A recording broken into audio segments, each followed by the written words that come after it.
4 de mayo de 1982. 10:47 de la mañana, Atlántico Sur, a 180 kilómetros al sur de las Islas Malvinas. El capitán de navío Sam Salt, de 42 años y comandante del destructor tipo 42 HMS Sheffield, se encuentra en el puente de mando de su buque. El océano es una extensión gris y furiosa, un monstruo de agua helada coronado por la espuma de olas de 6 metros. Una niebla densa y pegajosa se aferra al barco, reduciendo la visibilidad a casi nada.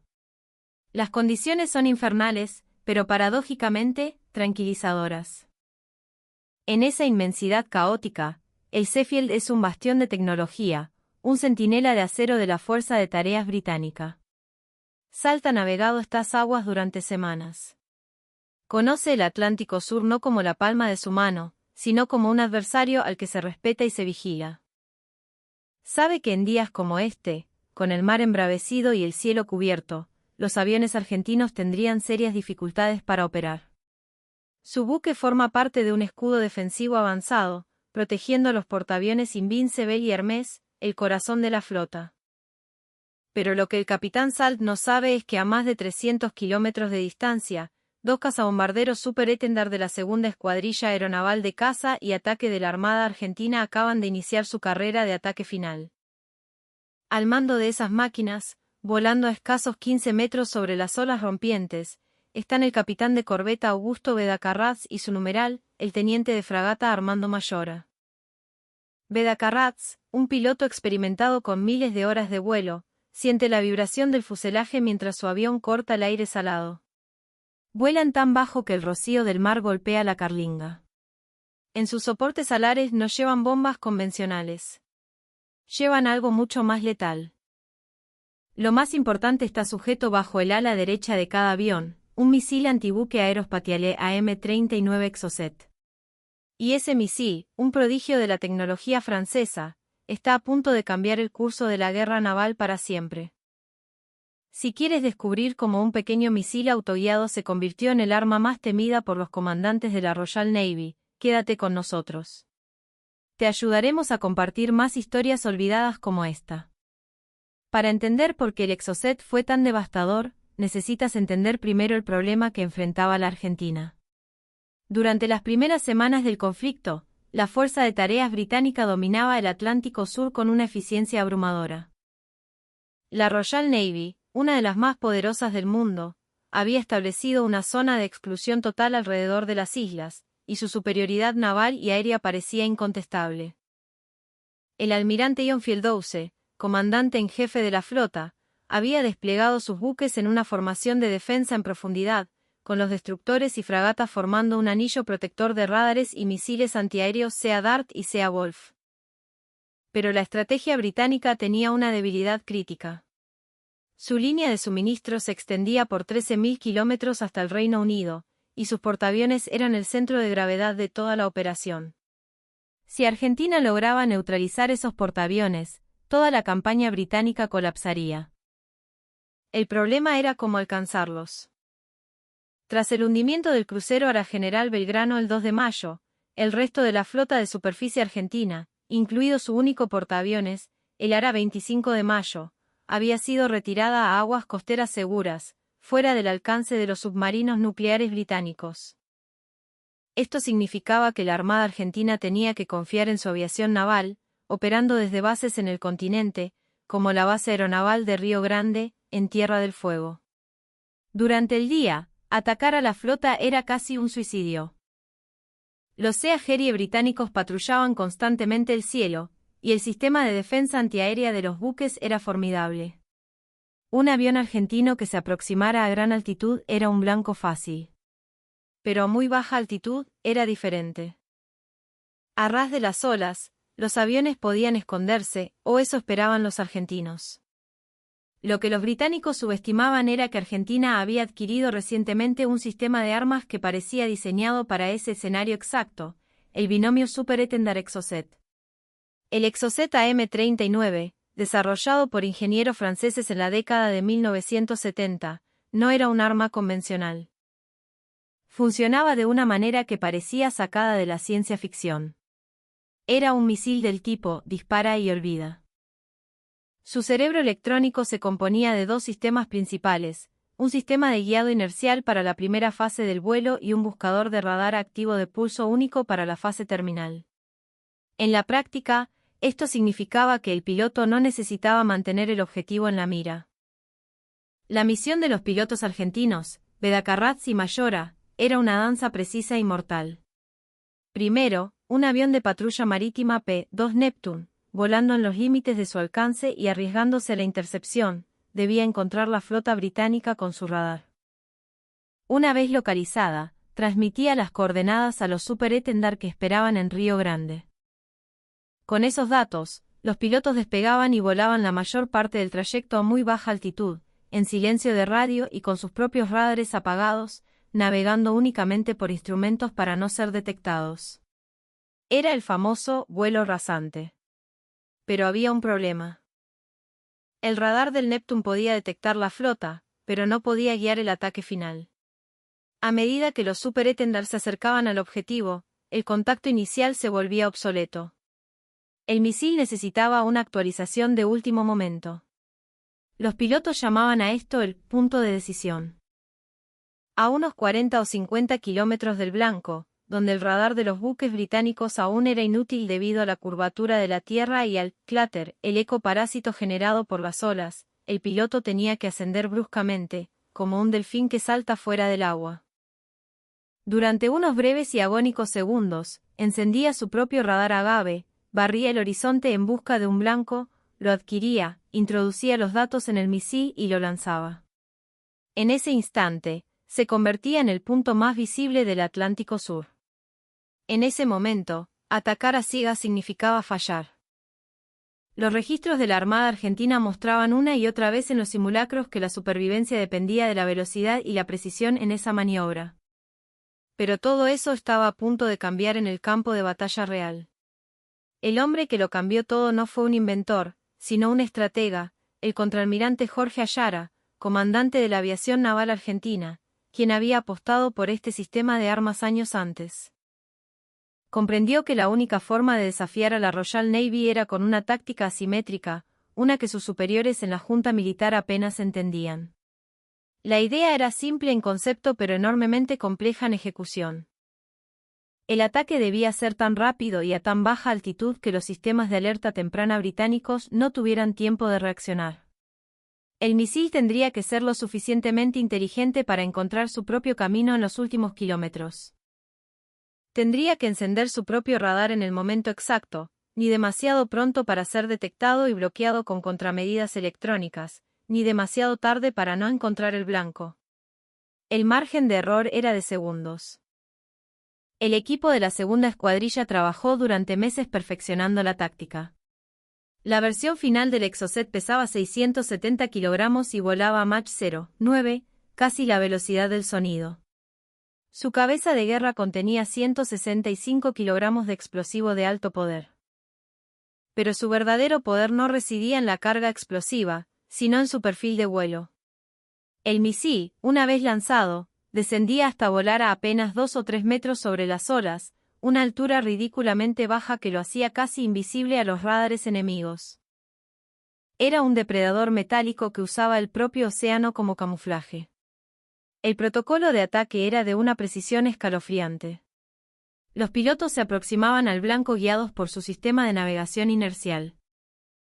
A unos 50 kilómetros del objetivo, justo cuando sabían que la flota estaba al otro lado del horizonte de radar, Beda-Carratz, como líder, tomaría el control. Ascendería, barrería el horizonte con su radar Agave, y al primer contacto sólido, lanzaría. 1-2 vuelvo, era el grito en clave. Lanzar y picar de nuevo hacia el mar para escapar. Los pilotos continuarían la huida a ciegas durante varios minutos antes de sentirse seguros. A unos 15 o 20 kilómetros del objetivo, el misil encendía su propio radar. En ese instante, su ojo electrónico buscaba la mayor firma de radar en su campo de visión y se lanzaba hacia ella. El buque objetivo quedaba sentenciado. El capitán del barco tendría, con suerte, entre 40 y 60 segundos desde la primera detección, si es que ocurría, hasta el impacto. Para el comandante del buque británico, esos segundos eran una pesadilla.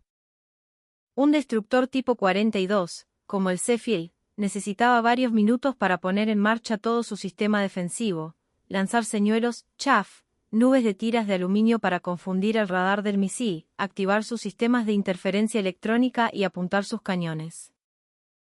En los primeros 30 segundos tras la alerta, el buque apenas había comenzado a reaccionar. Seguía siendo un blanco perfecto. La matemática era brutal. Desde el momento en que un operador de radar gritara, «vampiro, vampiro», la señal de un misil aproximándose, el capitán del buque tenía exactamente un puñado de segundos para tomar una decisión. Si ordenaba un viraje brusco, quizás podría presentar un perfil más pequeño, pero a casi 1100 km por hora, el misil corregiría su rumbo. Si confiaba en sus defensas electrónicas, rezaba para que funcionaran contra una tecnología que apenas conocían. Y había un factor crítico más. En ese 4 de mayo, en el HMS Sheffield, el radar principal de vigilancia aérea, el Type 965, estaba apagado. La tripulación estaba usando el sistema de comunicaciones por satélite Scott, cuya antena interfería con el radar. Estaban parcialmente ciegos. Unos pocos segundos. Eso era todo lo que tendría un comandante de la Royal Navy entre la primera advertencia y el impacto del misil. Volvamos al Atlántico Sur. 4 de mayo de 1982. 11:02 de la mañana. El capitán de corbeta Bedacarrats está a 45 kilómetros del último contacto estimado de la flota británica. El eco del Neptune acaba de desaparecer de su memoria de navegación. Su copiloto y operador de sistemas, el teniente de fragata Mayora, tiene las coordenadas finales. «Listo para el pop-up, che», le dice Bedacarrats por el intercomunicador. En el puente del HMS Sheffield, el capitán Salt no sospecha nada. El cielo está gris, el mar furioso. Sus vigías no han reportado nada. Pero a 15 metros de altitud y a 40 kilómetros de distancia, Bedacarrats tira suavemente de la palanca. El Super Etendard asciende. Por 5 segundos, se expone. Su radar agave cobra vida y barre el horizonte. «Blanco a la vista. Blanco a la vista», grita Mayora. En la pantalla, aparecen varios ecos. Bedacarrats selecciona el más nítido. Lanza el primer exocet.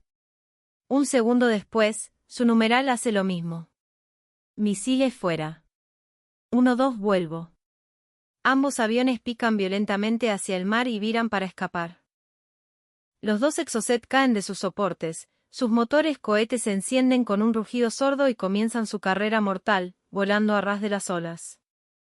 En la sala de operaciones del Sheffield, el subteniente Peter Valpole, oficial de guerra antiaérea, ve 2 contactos fugaces en su pantalla de radar Type 992. Son débiles, intermitentes. «¿Qué fue eso?», pregunta a su operador. «Probablemente interferencia, señor. O un eco falso del mar». Pasan 2 segundos cruciales. En el puente, un oficial de guardia cree ver una columna de humo a lo lejos, muy baja sobre el horizonte. Parece un pesquero. Pero se mueve demasiado rápido.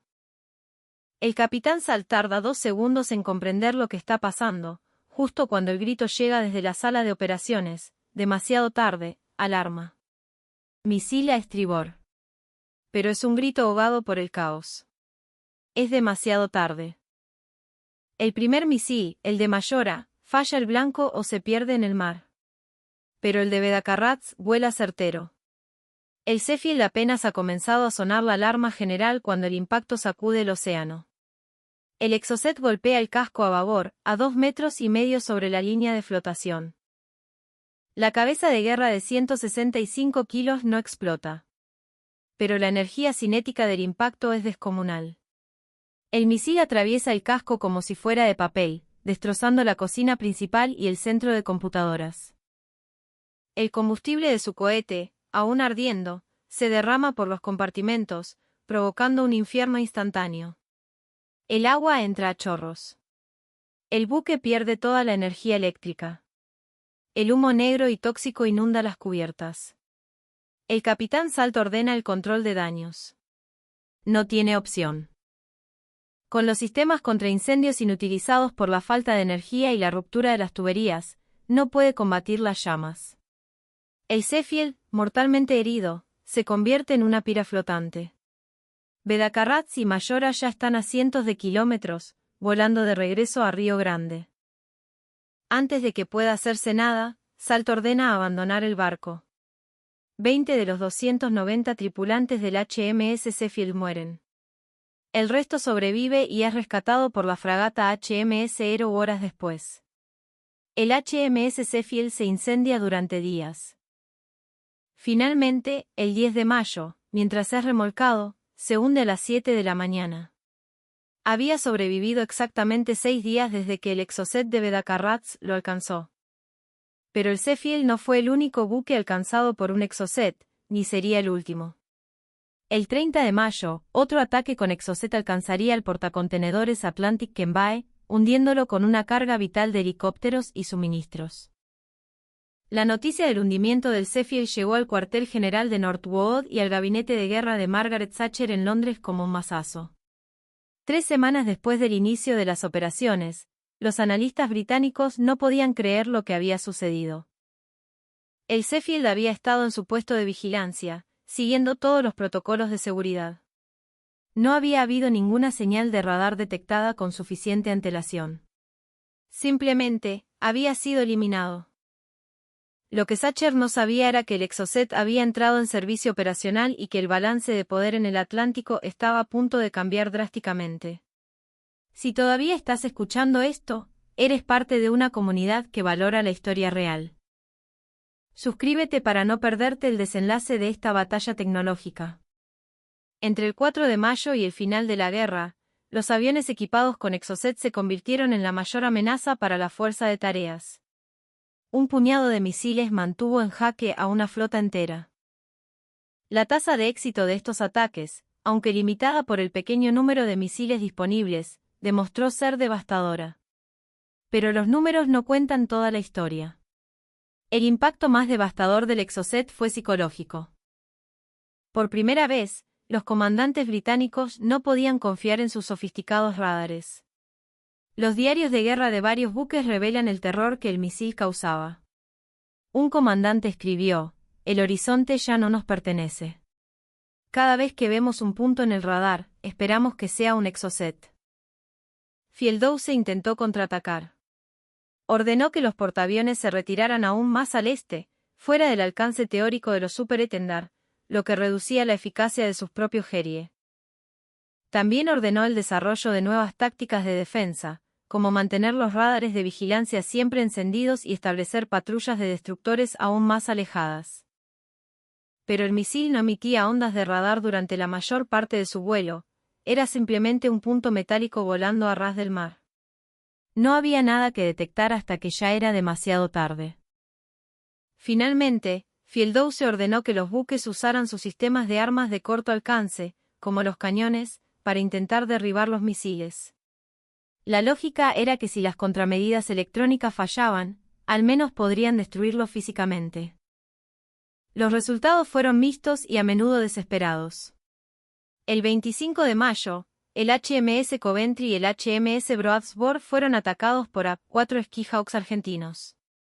Mientras se defendían de las bombas, el sistema de defensa de punto Sea-Wolf del Broadsworth se bloqueó, dejándolos vulnerables. El Coventry fue hundido.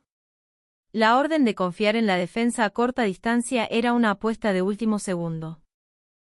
Para finales de mayo, el mes que los británicos recordarían con amargura, la combinación del Exocet y los valientes ataques a baja altitud de la Fuerza Aérea y la aviación naval argentina habían transformado el Atlántico en una trampa mortal.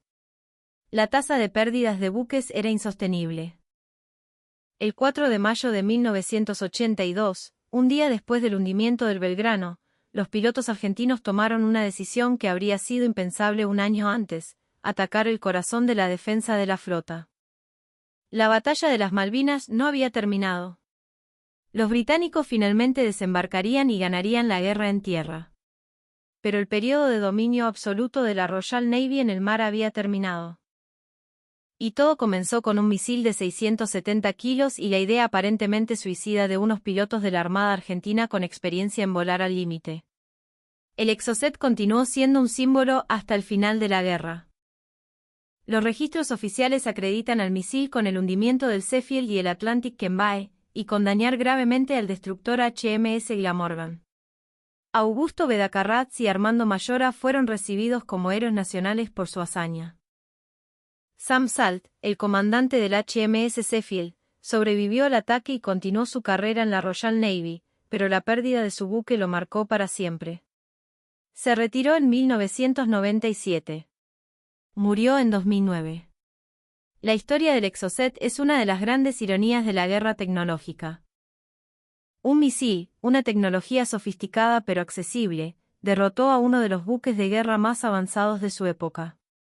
No fue un arma de destrucción masiva, no fue un avance en física nuclear o computación, fue simplemente tecnología aplicada con una táctica brillante en el momento y lugar correctos. Menos de un minuto.